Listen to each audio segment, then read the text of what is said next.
Olá, irmãos, a paz do Senhor Jesus Cristo seja com você, seja com toda a sua família. Em nome de Jesus, vamos iniciar mais uma lição online, né? Em nome de Jesus, neste momento, vamos tratar do assunto da lição de número 5, que vai falar sobre Zorobabel, que recomeça a construção do templo. Nós vimos na aula passada sobre a construção, né, do templo, a qual enfrentou oposição, né? Nós estudamos sobre este tema e vamos dar sequência nessa aula online, tá bom? Na aula passada nós estávamos presencial lá na igreja, mas devido às complicações, né, do Covid-19 na cidade, nós estamos aí suspendendo novamente as atividades da igreja e retomando aqui a aula por meio deste vídeo. Que Deus em Cristo nos abençoe, nos ajude, nos fortaleça e nos faça entender esta palavra da forma correta em nome de Jesus. Que ela venha edificar a nossa vida, fortalecer a nossa fé em nome de Jesus. Deixo aqui minhas considerações às famílias que estão enfrentando a Covid, né? Que Deus abençoe a sua vida, a sua saúde, restaure, restabeleça a todos que estão sendo aí infectados, né? Que estão passando por este momento. Que Deus em Cristo abençoe. Daqui a pouquinho nós vamos ter boas notícias, né? De todos que estão enfrentando este momento. Que Deus os ajude, os abençoe em nome de Jesus, tá bom? E o Senhor, nosso pastor Juarez Lopes também, que o Senhor te abençoe, te guarde, te ajude aí neste momento, né, que nós estamos passando, precisando tanto do auxílio do nosso pastor, né, sei que ele é muito requisitado, sei que ele também precisa das nossas orações, que nós venhamos estar sempre orando uns pelos outros e pedindo sempre a ajuda do Senhor e a proteção dos céus para as nossas vidas. Amém, queridos? Vamos lá, vamos entender aqui, através desse estudo bíblico, que Zorobabel, ele recomeça a reconstrução do templo, porque conforme eu tinha iniciado esse estudo, nós vimos que o templo, né, que ele foi dado a direção para a reconstrução, para a construção, ele foi interrompida, o seu processo de construção, né? Nós vimos que, conforme o estudo, o levantamento das informações, nós vimos que por 15 anos aproximado, a construção ficou parado, né?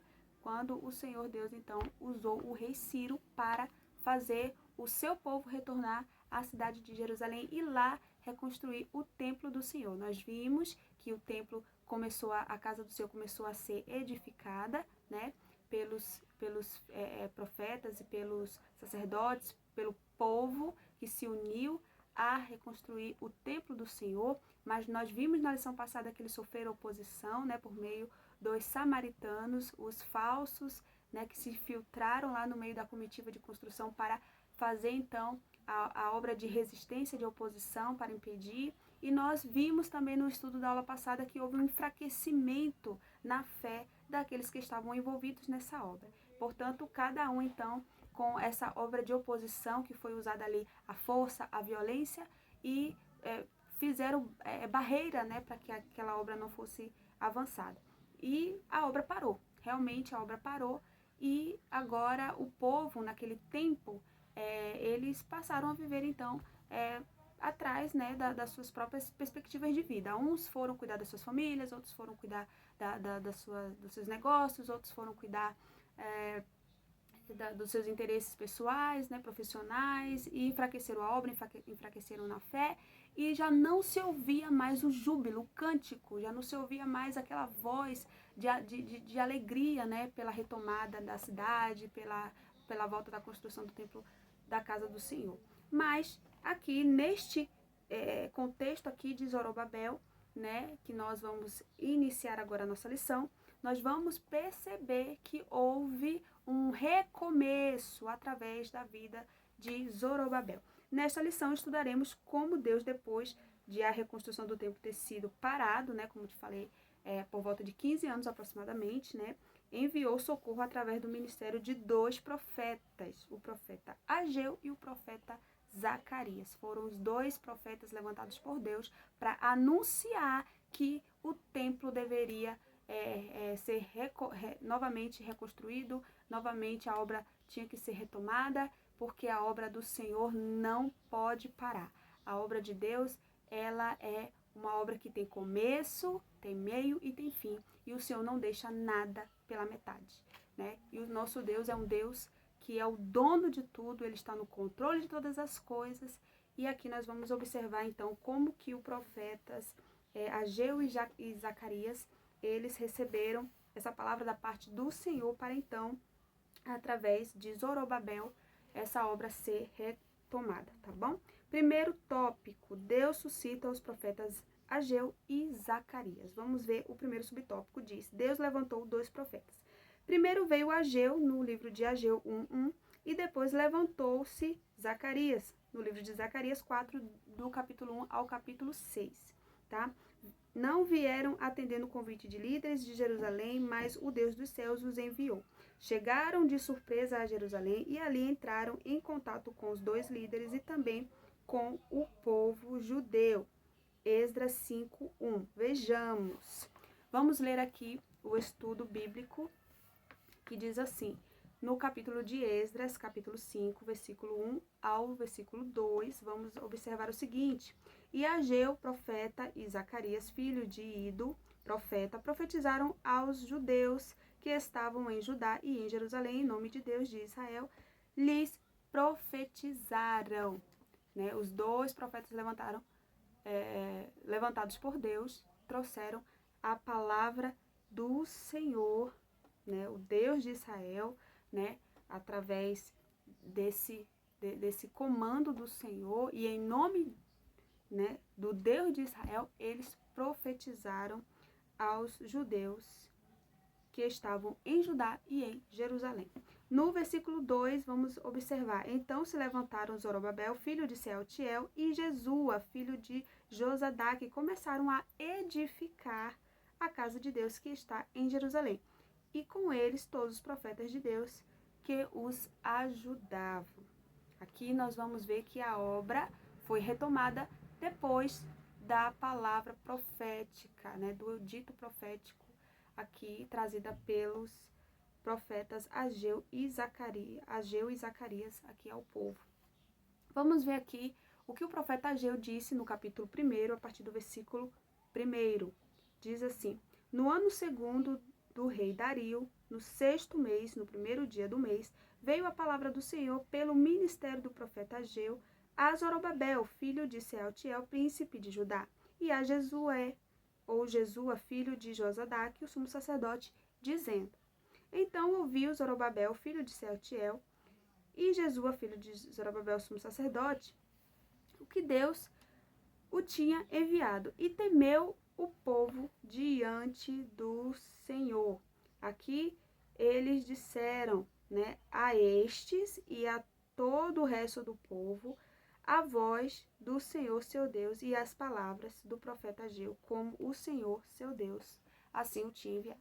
Então eles falam, né, ao povo e falam ao rei, né, ao príncipe Zorobabel, o que o Senhor, né, ali queria dizer a ele e àquele povo naquele momento. E por causa dessa manifestação, dessa palavra profética, eles temeram, né? O povo temeu diante do Senhor, porque ali eles puderam comprovar que a presença de Deus estava sobre aqueles profetas e aquelas palavras não eram da parte pessoal daquele profeta, era da parte de Deus, tá? Porque no ministério profético, eles eram encarregados de trazer o querer de Deus para quem fosse, né? No caso, direcionado tanto à liderança, né, os líderes, né, quanto ao povo. Então, toda aquela palavra foi direcionada por Deus, porque sobre esses profetas havia esse ministério, né, que transmitia a vontade do Senhor.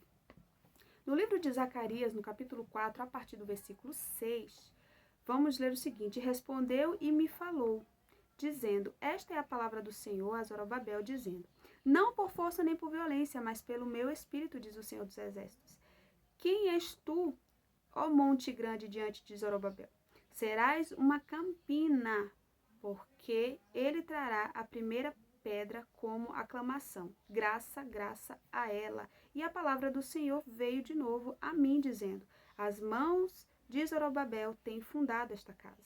Também as suas mãos acabarão, para que saibais que o Senhor dos Exércitos me enviou a vós.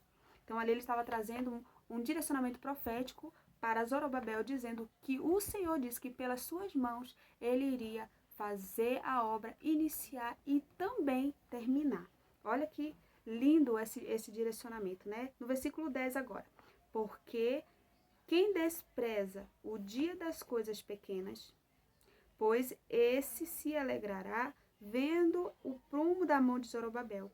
São os 7 olhos do Senhor que discorrem por toda a terra, que discorre por toda a terra. Ou seja, ali também ele estava afirmando que o Senhor era o Deus que tinha a ciência de todas as coisas, que era o Deus que via todas as coisas, né? Os seus olhos contemplavam todas as coisas, e por meio daquela visão, daquela revelação, o Senhor estava se fazendo presente ali naquela história, porque aquela obra não era do homem, aquela obra era de Deus. Era interesse da parte do Senhor a construção daquele templo, da sua casa, para a sua adoração.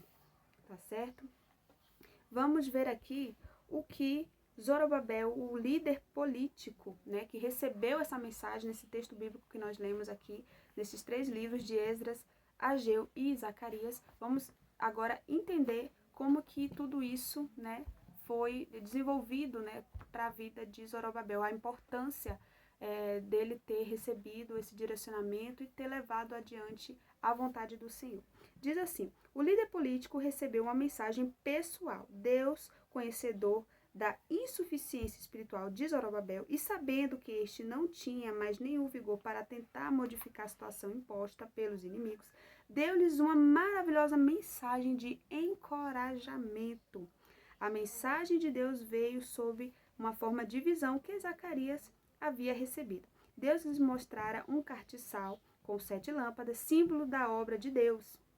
O óleo que as lâmpadas precisavam tinham que fluir através dos canos ligados a um vaso de azeite que ficava acima. O vaso de azeite, por sua vez, estava em contato com as 2 oliveiras, Zacarias 4, de 1 ao 4 e 13, tá certo? E o recado de Deus para Zorobabel foi: não por força nem por violência, mas pelo meu espírito, diz o Senhor dos Exércitos. Zacarias 4, versículo 6. As dificuldades que pareciam montes grandes diante de Zorobabel seria como uma campina, uma planície. Zacarias 4, versículo 7. Deus ainda garantiu a Zorobabel que as mãos dele, né, acabariam a construção do templo. Zacarias 4, versículo 9. Aqui nós vamos ver que o Senhor estava autorizando Zorobabel a iniciar, né, a obra ali que estava parada, né? Então, ele iniciou o tempo da reconstrução, né, a casa do Senhor. Louvado seja o nome do Senhor. Eu aprendo, nesse primeiro momento, que o Senhor, ele é fiel à sua obra. Ele é fiel naquilo que ele determina fazer, né? Que ele se propõe a fazer. Tudo que Deus fez é perfeito, tudo que Deus fez tem um propósito, e tudo que ele faz, né, sempre haverá um propósito do Senhor. No livro de Provérbios, a gente vai encontrar um versículo que vai dizer que o Senhor, ele guia os passos do homem segundo os seus interesses, né, para cumprir os desígnios, né, do seu coração. Então, nós estamos aqui, nós temos que entender que a nossa vida, ela é direcionada por Deus, né? Deus tem um propósito nas nossas vidas, Deus tem um propósito com a sua igreja, Deus tem um propósito com tudo que acontece. E todas as coisas, elas cooperam para o bem daqueles que amam a Deus, porque o Senhor, ele não perde o controle de nada nas nossas vidas. Isso que nós estamos passando, oposições que nós enfrentamos, esse cabo de guerra que muitas das vezes fica puxando de lá e cá e faz com que muitas das vezes a gente esteja em desvantagem, né? Parecendo muitas das vezes que estamos vivendo na contramão, né? Muitas das vezes é permissão e obra de Deus também, para que em tudo nós possamos clamar o nome dele, confiar nele e tirar grandes direcionamentos, né, da situação que nós estamos vivendo. Com certeza, diante de tudo, o Senhor, ele nos ensina, ele nos mostra o seu poder, ele nos ensina a sua palavra, ele nos ensina o caminho que nós devemos andar. E nós temos que confiar nesse Deus, nós temos que saber que ele tem propósito em tudo na nossa vida e que ele não perde o controle de nada. Então, nós vimos que nesse tempo, 15 anos, né, de frustração, 15 anos de obra parada, 15 anos de perca, né, enfim, muitas coisas deixaram de acontecer nesse tempo, mas o Senhor não esqueceu da sua promessa, ele não esqueceu, ele não deixou o seu propósito de lado, ele não substituiu por outro, ele simplesmente levantou um outro para dar continuidade naquilo que ele tinha determinado que acontecesse, tá certo? Aqui no ponto B, nós vamos ver que Josué, o sumo sacerdote e líder espiritual do povo, recebeu também uma mensagem pessoal. Observamos na lição passada que ele estava com seus vestidos sujos, né? A mensagem de Deus para ele foi de perdão e de restauração. Deus lhe disse que havia feito passar dele toda a sua iniquidade e que havia ordenado que ele fosse vestido de vestes novas, Zacarias 3:4, e que se pusesse sobre a sua cabeça uma mintra limpa, Zacarias 3:4 e 5. No ponto C, o povo também recebeu a mensagem de Deus. O profeta Ageu mostrou ao povo que os seus prejuízos materiais que haviam sofrido eram consequências da omissão frente ao dever, né, que tinham com a casa do Senhor. Ageu 6 e 9. Ageu falou-lhes os prejuízos que sofre o homem que busca somente a sua prosperidade material e deixa a casa de Deus deserta. Ageu 1, capítulo 4, versículo 4. O profeta deu ao povo uma ordem estimulante: subi ao monte e trazei madeira e edificai a casa, e dela me agradarei, e eu serei glorificado. Ageu 1, versículo 8. Aqui nesse ponto C, nós vamos ver que Deus também fala com o seu povo. Deus trabalha nos corações para que haja uma consciência do seu pecado, das suas impurezas, e que assim, para fazer a obra do Senhor, é necessário essa restauração interior, essa restauração na mente, no coração, essa restauração na alma, essa restauração no espírito, nas vestes. Observe que Josué recebeu a palavra do Senhor, mas ele precisava que as suas vestes estivessem limpas. Ele precisava fazer ali uma purificação para dar início ali à obra do Senhor, que contava com ele. Assim não é diferente, a nossa vida precisa dessa reciclagem, desse renovo, dessa restauração, para que a gente possa dar continuidade na obra do Senhor, porque fazer a obra do Senhor, trabalhar na obra do Senhor, estar envolvido no processo de crescimento da obra do Senhor, de alguma forma, sempre vai requerer de nós a santidade, a pureza, a purificação. Isso não quer dizer que nós somos os santos, aqueles que não erram nunca, que não pecam nunca. Veja, o sumo sacerdote, ele foi ordenado, ele recebeu aqui do profeta uma ordem para se purificar, o sumo sacerdote. Imagina nós. Mas o que eu aprendo com isso? Tanto o sumo sacerdote como eu e você somos pessoas, somos humanos, falhamos, mas o Senhor, ele nos ajuda. Ele sempre enviará o seu Espírito Santo para as nossas vidas, para nos mostrar que nós somos falhos, para nos mostrar os nossos erros e para permitir que através da sua palavra nós tenhamos a chance de nos purificar. Cabe a cada um de nós observarmos essa vontade do Senhor e aproveitar a chance de nos tornar limpos, né, diante dele, para que ele se agrade de nós. Então, tanto o sumo sacerdote quanto o povo também recebeu ali o direcionamento de Deus, e ao povo o Senhor falou que as consequências deles estarem vivendo também em tristeza, em frustração e dor, foi porque eles também deixaram de buscar o Senhor e passaram a buscar segundo os seus próprios interesses, passaram a viver buscando seus próprios interesses. Uns foram trabalhar nas suas casas, na reforma das suas casas, no bem-estar, e esqueceram ali do Senhor. Quantos hoje a gente não vê semelhantemente vivendo assim, né? Preocupados com suas vidas, com suas vidas pessoais, com suas carreiras profissionais, e não tem tempo para Deus, não tem tempo para a casa do Senhor, estão sempre cansados, e isso vai também minando a fé, afastando da casa do Senhor, afastando dos propósitos de Deus, né? Fazendo com que você não ouça a palavra, porque a fé vem pelo ouvir, e ouvir a palavra do Senhor. Então, quando o homem ele começa a viver a sua vida e vai se afastando dos caminhos do Senhor, ele vai também sofrendo consequências, né? E essas consequências são ruins, a gente sabe disso. Mas o Senhor trouxe aqui um direcionamento também para o povo, dizendo: subi ao monte e trazei madeiras, e aí edificai a casa do Senhor, e dela me agradarei. O Senhor estava pedindo ali um posicionamento espiritual daquele povo para que eles pudessem ali voltar a trabalhar na casa do Senhor. E o Senhor disse que ali ele iria se agradar e ali ele seria glorificado. Essa foi as mensagens, o direcionamento profético que o Senhor trouxe aos líderes e ao povo por meio do profeta Ageu e também do profeta Zacarias. Vamos ver agora o resultado de tudo isso no segundo subtópico.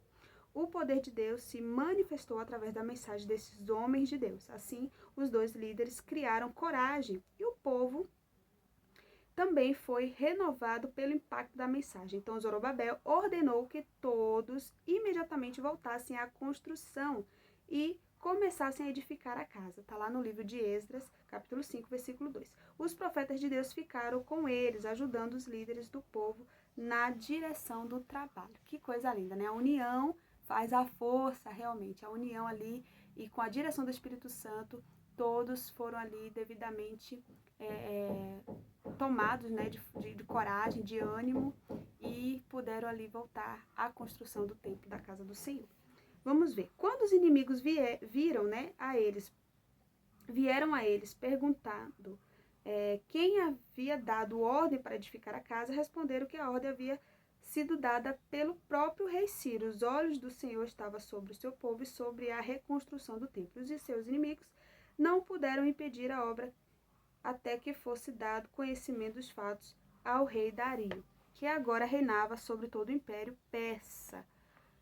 Agora no livro de Esdras, capítulo 5, versículo 5. O rei Dario mandou que os seus escrivães, né, verificasse o referido edito de Ciro, né, do rei Ciro, e se ele realmente havia dado ordem para a construção da casa do Senhor em Jerusalém alguns anos atrás, né, algum tempo atrás. Feita a verificação dos registros dos editos, né, dos reis da Pérsia, foi encontrada a ordem dada por Ciro, e assim o rei Dario confirmou a permissão para a reconstrução do templo. Observe, como eu tinha dito, que todas as coisas cooperam para o bem daqueles que amam a Deus, tudo estava em registro, né? Não foi uma obra que foi começada pela vontade do povo, foi uma ordem, né, direcionada por Deus, e que deveria ter sido em obediência, né, feito conforme a vontade do Senhor, mas por não ter sido feito, podia ter caído em esquecimento, podia, o passar dos anos, né, aquela história ter ficado para trás, mas já estava em registro. E quando o rei Dario foi lá, pediu para que consultasse, né, nas crônicas, né, dos reis lá, ele viu que o rei Ciro, há muitos anos atrás, ele tinha autorizado aquela construção. Então, ele confirma a retomada da obra da casa do Senhor, porque era uma ordem antiga, mas que estava em pauta, estava em vigor. A obra não tinha sido finalizada, porque a ordem era que construísse, e a obra não foi construída, ela foi interrompida, mas ela precisava ser concluída. E por isso, agora no reinado de Dario, essa obra é autorizada a retomada, e assim foi feita, tá certo? O impulso espiritual dado pelos profetas continuou dominando os construtores até a conclusão da construção. Aqui no terceiro subtópico nós vamos observar. Os profetas Ageu e Zacarias continuavam dando a sua cooperação, prosperando pelas profecias dos profetas Ageu e de Zacarias, filho de Ido, e edificaram a casa e a aperfeiçoaram conforme o mandado de Deus de Israel e conforme o mandado de Ciro e de Dario e de Artaxerxes, rei da Pérsia. E acabou-se esta casa, lá em Esdras 6, versículo 15. Que grande bênção! O despertamento dado por Deus ao rei Ciro propagou-se agora com a ajuda dos profetas e foi renovado e levado a resultados gloriosos. Toda honra e glória seja somente ao Senhor, porque toda a obra é do Senhor. Nunca o homem, mesmo participando, mesmo envolvido, mesmo chamado, mesmo levantado, mesmo indo lá e colocando a sua mão, nunca será mérito dele, sempre será o mérito do Altíssimo, porque ele sempre é quem opera todas as coisas em nós, tá certo?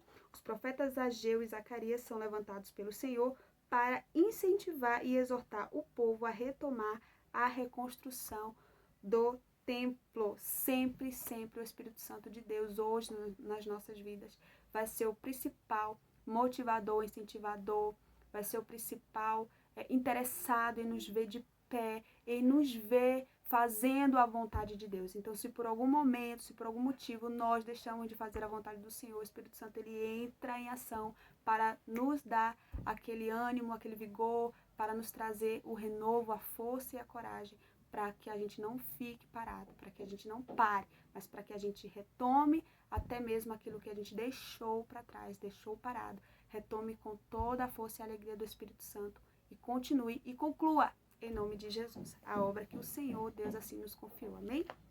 Vamos para o segundo subtópico, o mistério profético, uma prova da manifestação de Deus. Uma inesperada operação sobrenatural por parte de Deus solucionou o grave problema da reconstrução do templo. Vamos ver o que a manifestação sobrenatural no Antigo Testamento diz conforme a Bíblia. Há muitos exemplos no Antigo Testamento sobre a manifestação sobrenatural, né, desse ministério profético. Aqui nós temos dois destaques, que é Moisés, né, o grande líder que Deus levantou para liderar seu povo na escravidão do Egito, recebeu de Deus um preparo sobrenatural, o que lhe deu muita autoridade espiritual. Com a sua vara, ele fazia grandes maravilhas. Vamos ver Êxodo, no capítulo 4, versículo 17. Outro profeta foi profeta Elias, profeta de Deus, foi revestido de autoridade sobrenatural para ajudar Israel quando havia sido levado à idolatria pelas suas lideranças políticas, em particular pelo ímpio Acabe, rei de Israel, nos dias de Elias.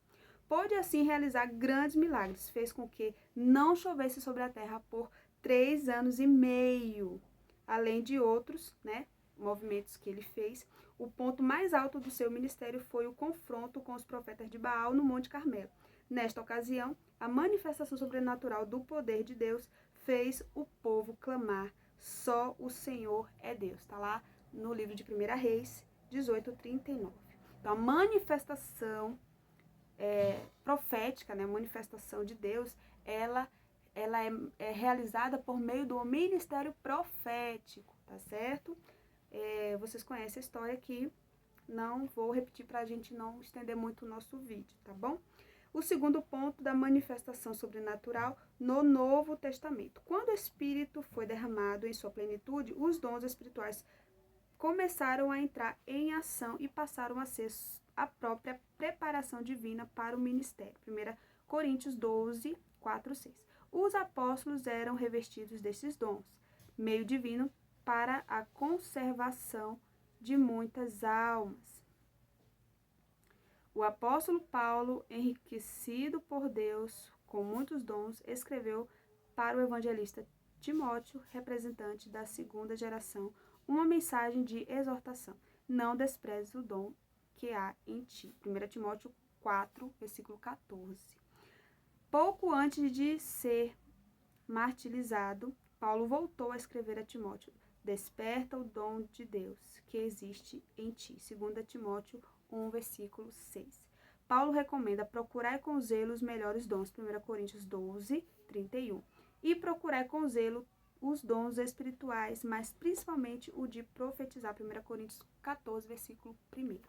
Aqui nós vamos observar as manifestações espirituais no Novo Testamento, que vai dizer, basicamente, nós vamos observar a diferença do ministério profético e dos dons de profecia, tá certo? O ministério profético, Deus manifestava ali a sua vontade, o seu poder, fazia todas as coisas por intermédio dos profetas, né? Do ministério, aquela pessoa separada.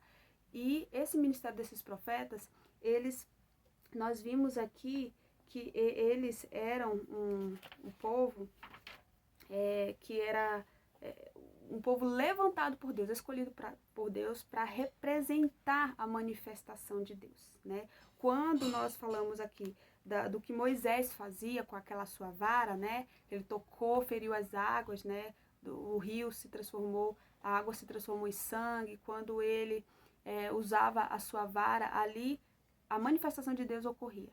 Quando Elias clamou, né, fez aquele ato profético no Monte Carmelo, ali também foi manifestado o poder de Deus, né? Então, quando ele pediu para que não chovesse, né, o poder de Deus manifestou e não choveu. Então, há um poder sobrenatural, algo que vai além do humano, das forças da terra, da humanidade, do coração do homem, da palavra. Não, é um poder de Deus que se manifesta, entendeu? É o poder de Deus que se manifesta ali através do ministério dos profetas. Quando nós falamos dos dons espirituais, dos dons de profetizar por meio do Espírito, Deus fala, Deus também se manifesta.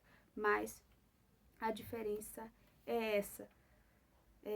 Vamos observar aqui que no ministério de profeta, à luz da Bíblia, o profeta ele exerce a função ministerial determinada por Deus, né? Ninguém toma para si esta honra, senão o que é chamado por Deus, né? Hebreus 5, versículo 4. O profeta, na dispensação do Antigo Testamento, além de transmitir a mensagem de Deus para o povo, para o povo, enfim, saber qual era a vontade do Senhor, ele era consultado também pelo povo acerca de assuntos tanto espirituais como materiais.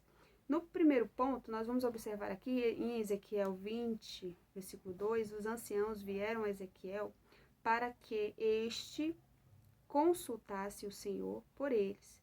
Deus, por meio de Ezequiel, lhes respondeu por causa das suas abominações que eles receberiam respostas, né? 1 Samuel 9, 6 e 7, o profeta também foi consultado acerca das jumentas do pai de Saul, quando elas estavam perdidas. Lá no livro de 1 Reis 14, 2, 3, está registrado uma consulta sobre um doente, se ele seria levado ou não, né? Se ele seria levantado ou não. E o profeta respondeu conforme a vontade do Senhor para ele. E lá também em Moisés, né, transmitia aos anciãos tudo aquilo que Deus lhe falava.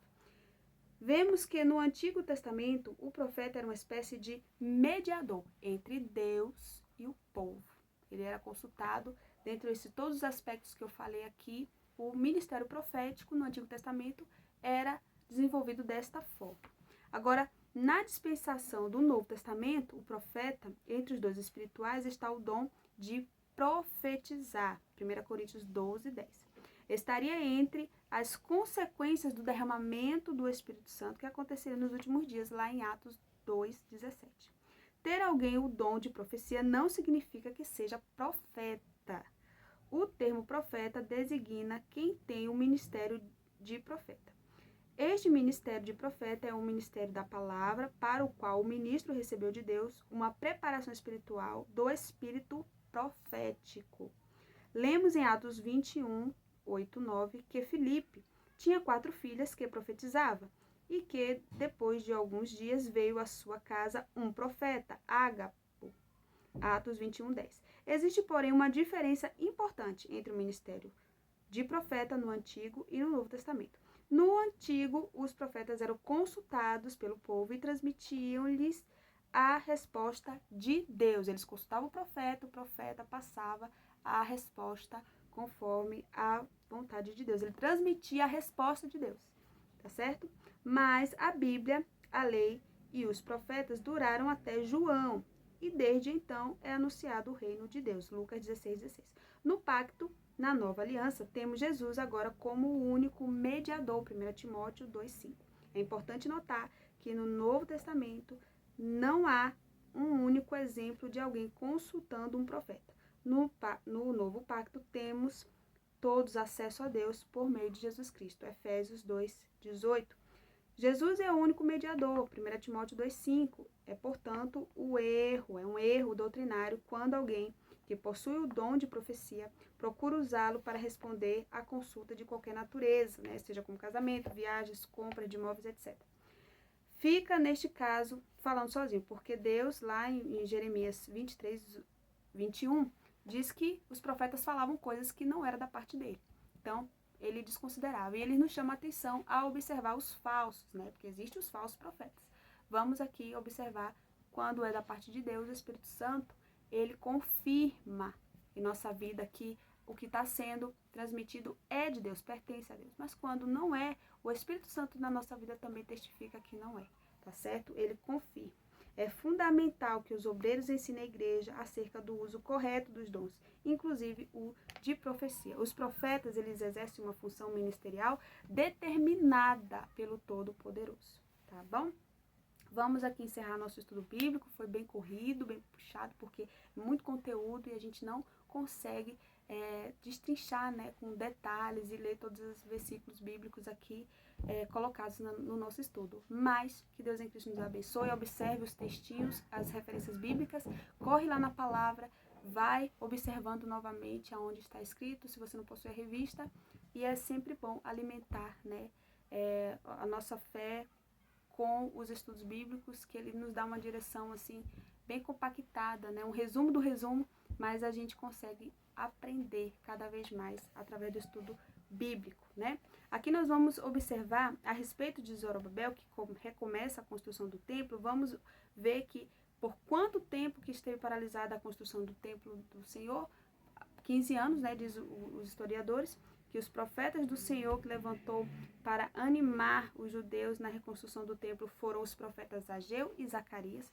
Aqui nós aprendemos também como que atuava o profeta no Antigo Testamento. Eles, além de transmitir a mensagem de Deus para o povo, eles eram consultados também pelo povo quando eles queriam saber acerca de assuntos espirituais e até mesmo de assuntos materiais. Eles iam até o povo e o povo ali transmitia a sua resposta conforme a resposta de Deus, né? De acordo, né? Deus respondia e eles transmitiam aquela resposta ao povo conforme a consulta, né? De acordo com a consulta que cada um fazia. Como atuavam os profetas no Novo Testamento? Nós vimos que exercia o ministério da palavra para o qual o ministro recebeu de Deus uma preparação espiritual pelo espírito profético, né? Uma preparação especial do espírito profético. Porque hoje não necessitamos de consultar profetas, né, como mediador, porque hoje nós temos Cristo, né, que é o nosso mediador. Hoje, entre o homem e Deus, nós temos Cristo, que nos dá acesso ao Pai, que nos deu acesso por meio da cruz do Calvário, acesso direto ao Pai. Jesus disse: eu sou o caminho, a verdade e a vida, e ninguém vê ao Pai senão por mim. O Senhor Jesus disse isso. Também nós temos hoje a palavra de Deus, que é a nossa única regra de fé e conduta. Quer saber o que Deus tem para sua vida? Quer saber os planos de Deus? Quer ter resposta? Vamos obter tudo isso por meio da palavra de Deus. Que Deus em Cristo abençoe você, sua família e nos ajude a alimentar a nossa fé sempre por meio da sua palavra e do seu Espírito Santo. Amém? Fiquem todos na paz do Senhor. Um beijo e até a próxima.